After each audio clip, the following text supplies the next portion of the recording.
Informasi lainnya, Saudara, Sekjen PD Perjuangan Hasto Kristianto menghadapi sidang vonis kasus dugaan suap dan perintangan penyidikan kasus Harun Masiku.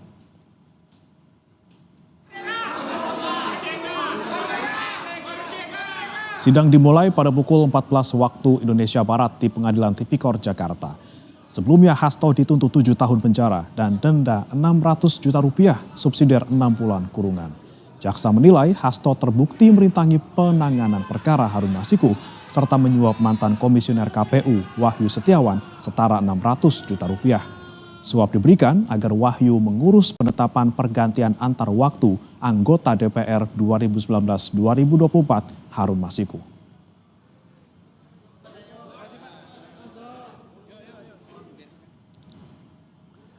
Sebelumnya 23 tokoh yang tergabung dalam aliansi akademik peduli keadilan mengirimkan pandangan hukum sebagai amicus curiae atau sahabat pengadilan untuk Sekjen PDIP Hasto Kristianto. Salah satunya adalah sejarawan sekaligus peneliti Purna Bakti Brin, Profesor Asfi Warman Adam, yang menilai upaya hukum terhadap Hasto syarat dengan muatan politis karena Hasto bersikap kritis terhadap pemerintah.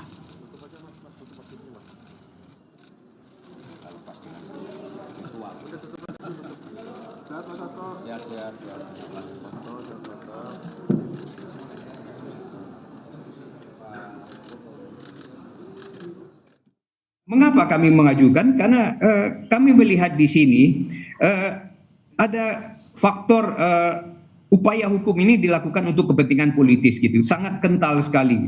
Karena apa? Karena dalam proses persidangan ataupun juga proses penetapan tersangka Hasto ini muatan politiknya itu sangat-sangat kental. Hasto ditetapkan sebagai tersangka itu setelah dia bersikap kritis terhadap pemerintah yang sekarang maupun juga terhadap pemerintah yang lalu gitu. Jadi ini yang kami ingin sampaikan kepada hakim gitu, aspek ini. Saudara, jalan panjang buronnya Harun Masiku terkuak ketika tahun 2020 lalu menyeret nama Sekretaris Jenderal PD Perjuangan Hasto Kristianto dalam pusaran kasus hukum. Tanggal 24 Desember 2024, penyidik KPK menetapkan Sekretaris Jenderal PD Perjuangan Hasto Kristianto sebagai tersangka kasus dugaan perintangan penyidikan Harun Masiku dan juga dugaan suap kepada Wahyu Setiawan terkait dengan pengurusan pergantian antar waktu anggota DPR Harun Masiku. Usai menyandang status tersangka, untuk pertama kalinya, Saudara, di tahun 2025 di tanggal 13 Januari, Hasto diperiksa penyidik sebagai tersangka. Kala itu sebelum diperiksa, Hasto meminta seluruh kader dan simpatisan PDIP untuk tetap tenang selama dirinya diperiksa.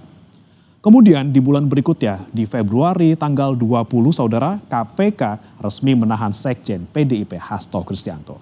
KPK menyebut Hasto diduga berperan dalam perintangan penyidikan dan juga dugaan suap terhadap Harun Masiku. Sebenarnya upaya perlawanan dalam penetapan tersangka Hasto sudah dilakukan, salah satunya upaya pengajuan pra-peradilan ke Pengadilan Negeri Jakarta Selatan, namun ditolak. Dan selanjutnya, Saudara, Sekjen PDI Perjuangan Hasto Kristianto menjalani sidang perdana pada 14 Maret 2025. Dalam surat dakwaan, Hasto diduga memerintahkan Nur Hasan agar meminta Harun Masiku merendam telepon genggam ke dalam air untuk menghilangkan jejak. Dan dalam sidang selanjutnya pada 3 Juli 2025, Hasto dituntut 7 tahun penjara dengan denda 600 juta rupiah subsidiar 6 bulan penjara. Sementara berikutnya di tanggal 10 Juli 2025, Hasto membacakan nota pembelaannya atau pledoi, di mana ia menegaskan tidak akan tunduk pada ketidakadilan dan tidak akan menyerah pada hukum yang tunduk pada kekuasaan.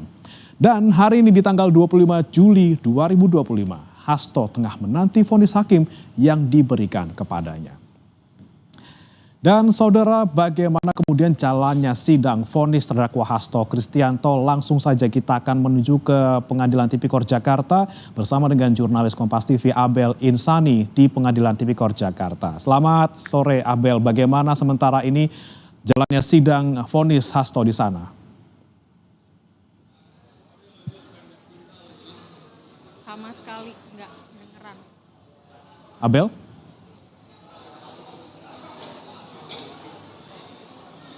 Bremana dan juga saudara, untuk saat ini proses dari sidang pembacaan vonis pada Hasto Kristianto masih berlangsung.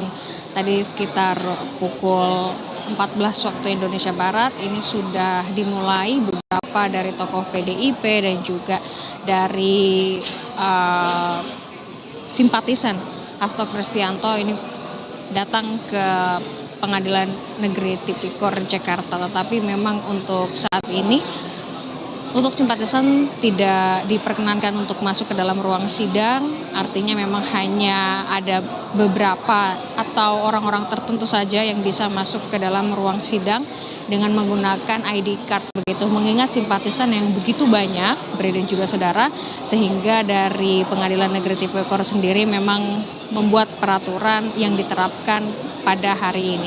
Sidang putusan yang nantinya dibacakan oleh hakim saat ini tengah berlangsung. Hakim masih membacakan beberapa poin di mana ini nanti hasilnya untuk bisa mempertimbangkan vonis apa yang dijatuhkan kepada Hasto Kristianto. Kalau kita melihat tadi atau kita mendengar tadi pernyataan dari kuasa hukum Hasto Kristianto tadi menyebutkan bahwa mereka yakin Hasto Kristianto atau hakim ini akan menjatuhkan vonis bebas kepada Hasto Kristianto begitu.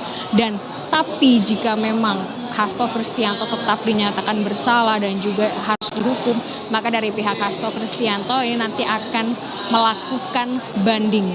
Jadi nanti kita akan lihat bersama, karena untuk saat ini proses dari pembacaan poin-poin penting ini masih terus berlangsung dan kita masih menantikan pembacaan vonis yang nanti akan dijatuhkan kepada Hasto Kristianto. Kembali ke Anda, Bremana.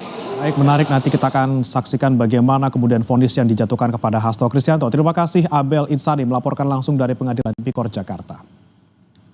Saudara, kami akan kembali dengan informasi seorang nenek pengganti juru parkir di Surabaya viral di media sosial setelah diduga memaksa minta tarif parkir melebihi ketentuan.